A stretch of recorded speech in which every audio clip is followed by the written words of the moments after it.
Welcome to our next podcast episode. Imagine attempting to liquidate a multi-million-dollar commercial skyscraper. Right. But instead of navigating months of legal friction, title searches, and escrow delays, the transaction settles in exactly 3 seconds on a distributed digital ledger. And simultaneously, that exact skyscraper is running a continuous algorithmic simulation of itself, predicting a critical HVAC mechanical failure 3 months before the physical components actually break down. Exactly. And that scenario is not science fiction. It is the immediate operational reality confronting asset managers and developers today. Yes, we are transitioning away from the traditional view of real estate as a static, physical container.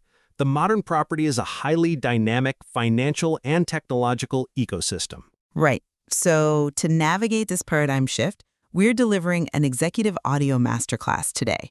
Our objective is to extract core real estate business strategies, investment frameworks, and actionable growth insights from The Future of Real Estate, PropTech, Sustainability, and Design by Willem Tate. Precisely. And the analytical tension we must resolve today centers on identifying the primary driver of future property value. I represent the real estate and financial perspective. My position is that mastering alternative financial structuring, navigating regulatory compliance, and building macroeconomic resilience are the true foundational drivers of property strategy. Technology is highly relevant, but it remains merely a tool in service of the capital stack. And I represent the technological and design perspective. So my position is that technological integration, specifically PropTech, artificial intelligence, and digital twins, alongside user-centric design thinking, are the primary catalysts that actually generate the long-term value you are attempting to financialize. Well, before we dissect these opposing operational mechanisms, we must establish the professional credibility of the author. Willem Tate is an established author with a diverse portfolio of business, real estate, and self-help books. Yes. He operates at the highest levels of industry as a management consultant, enterprise strategist, retained advisory specialist, coach, mentor, and public speaker. Right, and for the executive listener aiming to extract maximum strategic value, the most direct route to explore his professional consultancy, his research papers on academia.edu, and his regular writing on medium.com and substack.com is via the Linktree URL located in the bio of this show. Exactly. His books are available worldwide at major retailers including Amazon, Apple Books, Walmart, Barnes & Noble, Bull.com, Waterstones, and Exclusive Books. Furthermore, we must issue a clear directive to our executive audience to optimize resource allocation. Yes, we instruct you to email or message your local librarian today to formally request that this book be added to the library's digital portfolio. Right, because taking this action allows you and your wider corporate community to read the work completely free of charge via mainstream library lending apps like Overdrive, Libby, Hoopla, or Adillo. Absolutely. So let us examine the precise mechanics of value creation. In his book, Tate establishes the digital revolution as the fundamental infrastructure of modern real estate. Right. We are no longer evaluating a building based merely on location and, physical square footage. We must evaluate its digital twin. I agree that digital twins represent a sophisticated operational tool, but I challenge the premise that they are the primary value creator. How so? Well, a digital twin is essentially a complex data model. How does an elaborate data visualization translate into tangible capital liquidity? It translates directly through the absolute elimination of operational risk and the maximization of energy efficiency. I see. He writes that a digital twin is a real-time, data-driven virtual replica of the physical asset. Think of it like an airplane's black box, but instead of merely recording what happened in the past, it runs continuous AI-driven simulations to predict the future. Okay, but Just to finish the thought, by simulating passenger flow in a massive international airport or utilizing artificial intelligence to model the thermal dynamics of a high-rise, operators eliminate inefficiencies before they manifest in the physical world. Right, but the continuous data feedback loop drives down operating expenses aggressively. Exactly. If your traditional financial modeling ignores these compounding operational savings, it is inherently mispricing the asset. I understand the argument for operational efficiency, but lowering utility costs does not solve the industry's greatest historical hurdle, which is extreme illiquidity. True. Liquidity in an issue. You can engineer the most hyper-efficient, AI-driven building in the global market, but if your capital is locked up for 36 months during a macroeconomic downturn because you cannot find a single institutional buyer, the asset becomes distressed. So you're saying... I am saying Tate's approach to decentralized finance, or DeFi, and blockchain integration offers the true structural solution. But how exactly does decentralized finance alter the underlying physical assets valuation? By fundamentally rewiring how we buy, sell, and structure ownership. Okay. In this book, he details how smart contracts and tokenization democratize access to capital and eliminate transaction friction. Let us break down the exact mechanism. Please do. Tokenization allows a physical property to be mathematically split into thousands of digital shares on a blockchain. A smart contract is self-executing code that processes a transaction instantly upon meeting predefined conditions, completely bypassing intermediaries like brokers and escrow agents. Right? So the speed of transaction increases dramatically. Exactly. If an institutional investor owns a tokenized share of a commercial plaza, they can liquidate their position on a secondary market in a matter of hours. The financial structure, fractional ownership, and frictionless liquidity is what scales the investment and protects it from market volatility. Regardless of the IoT sensor networks operating the elevators. Precisely. That is a highly compelling financial mechanism, but I must push back on the sequence of value. In what way? Well, fractional ownership simply divides an existing asset into smaller, tradable pieces.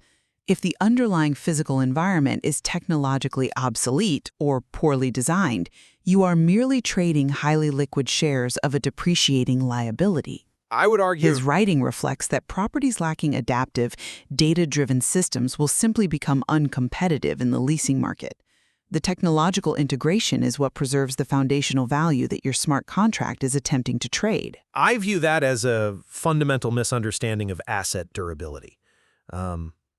Technology depreciates at an exponential rate. It does require maintenance, yes. A digital twin model and its associated sensor arrays from 5 years ago require constant, highly expensive software updates and hardware replacements to remain relevant.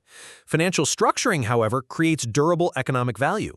But surely, securing municipal bonds, structuring advantageous tax vehicles, and leveraging tokenized liquidity provides a protective financial moat that endures regardless of which tech stack is currently fashionable.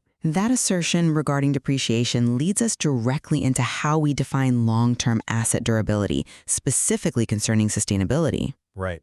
You argue that technology depreciates, but true preservation is anchored in sustainable design, which is fundamentally a physical and architectural philosophy. I see why you frame sustainability as an architectural philosophy, but I view it strictly through an economic and regulatory lens. Let me explain the mechanics of the design philosophy first. Go ahead. In his book, he notes that sustainable preservation centers on material innovation and human well-being. He details the integration of low-carbon materials, such as hempcrete. Which absorbs carbon dioxide, correct? Yes, it physically absorbs carbon dioxide as it hardens, actively lowering the building's carbon footprint while providing superior thermal insulation. He also details graphene-reinforced concrete, which drastically increases structural strength while requiring significantly less raw material to pour. Right. Over a 20-year operational life cycle, the reduction in maintenance and structural replacement costs is staggering. The design engineered directly into the architecture is what solves the preservation problem. I am not disputing the physical utility or the chemical properties of hempcrete. I am stating that the corporate adoption of these advanced materials is dictated entirely by the profit motive and risk mitigation. How do you mean? Well, Tate outlines in his book that older, non-compliant properties face becoming what the industry terms stranded assets. Could you clarify the exact mechanism of a stranded asset for the executive listener? Certainly.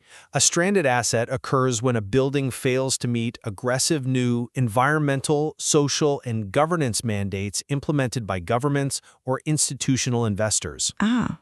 I see. If a major municipality mandates a strict carbon emission cap by the year 2030, and your legacy concrete high-rise cannot comply, it cannot be leased to premium corporate tenants. Nor can it be sold without a massive capital penalty. Exactly. The avoidance of that catastrophic financial penalty, the Brown discount, is the primary driver of sustainable development, not a philosophical commitment to material science. But you cannot avoid becoming a stranded asset through financial structuring or risk models alone. The solution requires the precise physical and material innovations I am highlighting. I agree the building must be physically updated. Right. You cannot spreadsheet your way out of a carbon emissions penalty. You must physically engineer a highly efficient building. True, the physical building must be built, but the capital access dictates the environmental action. His writing reflects that global financial institutions now offer specialized green loans, tax incentives, and preferential interest rates exclusively for certified green buildings. Right. A developer integrates graphene-reinforced concrete or a self-sustaining renewable microgrid primarily to secure hundreds of millions of dollars in advantageous financing. The financial architecture enables the physical architecture. Even if we concede that the initial access to preferential capital drives the developer's decision, maintaining that capital advantage requires continuous technological proof. Okay. In this book, Tate explores how artificial intelligence optimizes energy usage based on real-time occupancy monitoring. Yes. If you secure a green loan, you must continually prove your ESG compliance to the lender year over year.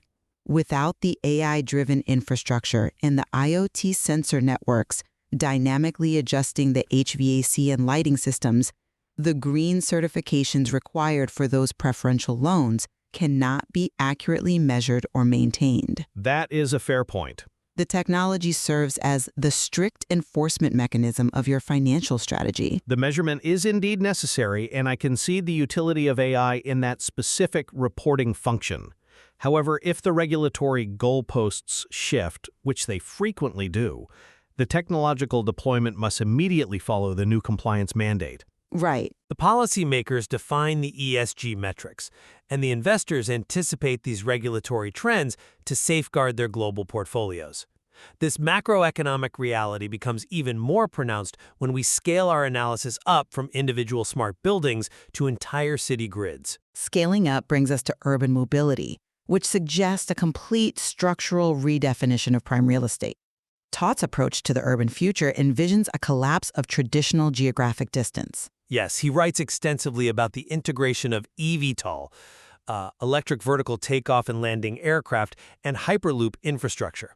Exactly. The technological vision of autonomous aerial transit is highly ambitious, but how does an eVTOL aircraft fundamentally alter the valuation model of a commercial real estate portfolio? By completely erasing the historical premium placed on horizontal proximity.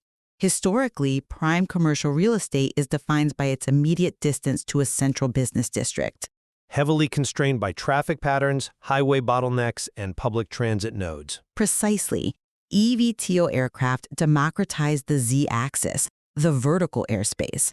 When commuting by aerial transit becomes standard, traditional road infrastructure and massive urban parking garages become obsolete spaces ripe for redevelopment. I see. In his book, he details how air rights will become a highly negotiated marketplace, and automated transit networks will decentralize demand.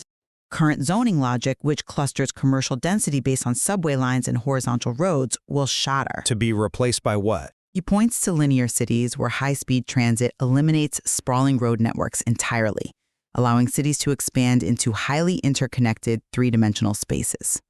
That is a fascinating conceptual model for urban planners, but it completely ignores the stark reality of municipal governance and political friction. In what way? I must ground this argument in his analysis of resilient urban landscapes. You suggest that eVTOL collapses traditional zoning logic, but local government policy remains the ultimate uncompromising gatekeeper of both the airspace and the land beneath it. How does local policy override the inevitable decentralization brought by that technology? Because no amount of smart infrastructure or aerial mobility can bypass bureaucratic red tape.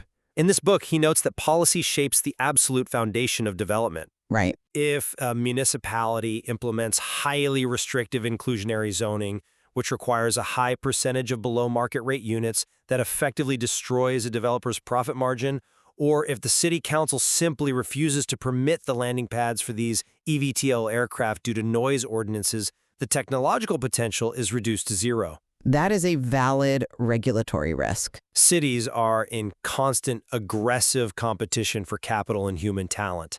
His writing reflects that the most resilient cities are those that craft sophisticated tax policies and zoning laws to attract skilled professionals. Right. Capital reliably follows talent, and real estate value reliably follows capital.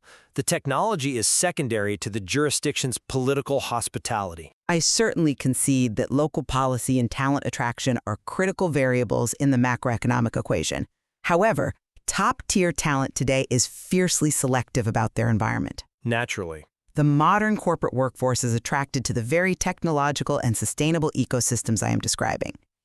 In his book, he notes that the next-generation workforce demands spatial flexibility, wellness-focused design, and seamless digital connectivity. I agree with that. If a city relies purely on favorable tax policies, but fails to offer smart infrastructure, optimized mobility, and net-zero developments, the highly skilled talent will simply migrate to a jurisdiction that does, taking the corporate capital with them. Yes. Therefore, technological integration and user-centric design are the absolute prerequisites for attracting the talent you are prioritizing. I believe we have reached a critical point of convergence in our analysis. I think so, too. The talent clearly demands the technological infrastructure, but the actual development and funding of that infrastructure at a macroeconomic scale requires regulatory foresight and highly sophisticated financial vehicles. Precisely. The macro-level execution requires a seamless integration of both our disciplines. Teit's approach to large-scale urban renewals explicitly details how public-private partnerships, or PPPs, are instrumental. Right. The private sector brings the prop tech innovation, the predictive digital twins, and the material science. But the government must provide the necessary tax abatements, land grants, and streamlined permitting frameworks required to execute the vision. And we must also consider the vast, complex web of legacy infrastructure. We cannot simply abandon existing cities to build new linear models from scratch. Exactly. In the back matter of the book, you will find a strong emphasis on adapting existing environments. Older, structurally sound developments must be financially and physically upgraded to meet these modern demands. This is exactly where design thinking becomes paramount. He writes that design thinking is a structured, empathetic, problem-solving methodology that allows architects and developers to reimagine outdated spaces through smart retrofits. Yes. By utilizing spatial computing, multiple stakeholders can interact with digital property models in real time, prototyping and iterating architectural concepts based on real-world data feedback. Right. Preventing costly mistakes. Exactly. This methodology prevents costly construction mistakes and allows developers to update legacy buildings into smart ecosystems without tearing them down. Concurrently, the massive funding required for those urban retrofits will rely heavily on the alternative financial structures we analyzed earlier. Upgrading a 50-year-old concrete structure to meet modern ESG mandates is often cost-prohibitive using traditional debt facilities. Right. The debt load is too high. However, by issuing tokenized municipal bonds or utilizing specialized green financing tranches, the capital barrier is significantly lowered. His writing reflects that global real estate funds are increasingly structured to optimize for tax efficiency across multiple jurisdictions. Right. Institutional investors will evaluate properties across borders, shifting capital fluidly to regions that offer the most favorable intersection of technological readiness, regulatory stability, and financial transparency. As we synthesize the analytical findings of this executive masterclass, it is evident that Tate's blueprint for strategic success requires the absolute harmonization of both our perspectives. I completely agree. The modern executive cannot view design, technology, and finance in isolation. To secure a durable competitive advantage in the future real estate market, one must fully integrate tech-driven design, such as AI predictive analytics, digital twins, and net zero infrastructure, with the highly sophisticated capital structuring and regulatory foresight that you have detailed. I concur with that comprehensive assessment. Tate's approach to real estate strategy clearly demonstrates that mastering PropTech and sustainable design yields maximum return only when coupled with a rigorous understanding of global capital flows, blockchain tokenization, and policy compliance. Exactly. The successful investor, developer, or asset manager must operate precisely at the intersection of technological innovation and economic resilience. Technology provides the operational tools, but finance and regulation provide the complex arena in which those tools are successfully deployed. Well said. We issue a brief reminder to our executive audience to check global retailers and mainstream library lending apps, specifically Overdrive, Libby, Hoopla, and Odilo, to secure this title for your ongoing professional development. Additionally, ensure you check the links in the show notes, specifically the Linktree URL, to connect directly with Willem Tate for professional advisory services, strategic consulting, and executive coaching. We strongly encourage you to follow this feed for upcoming masterclasses and executive reviews from the Willem Tate portfolio of books. We look forward to many more analytical sessions hereafter on his wider publication portfolio. As we conclude our analysis today, the fundamental calculus of commercial property has undeniably shifted. Yes, the days of evaluating an asset purely through static, linear equations of square footage and concrete capitalization rates are over. The modern asset is a living, data-driven ecosystem bound by complex global financial networks. The strategic question you must answer is this: will your operational model adapt to this dynamic new reality, or will your portfolio slowly degrade into a stranded asset of the past?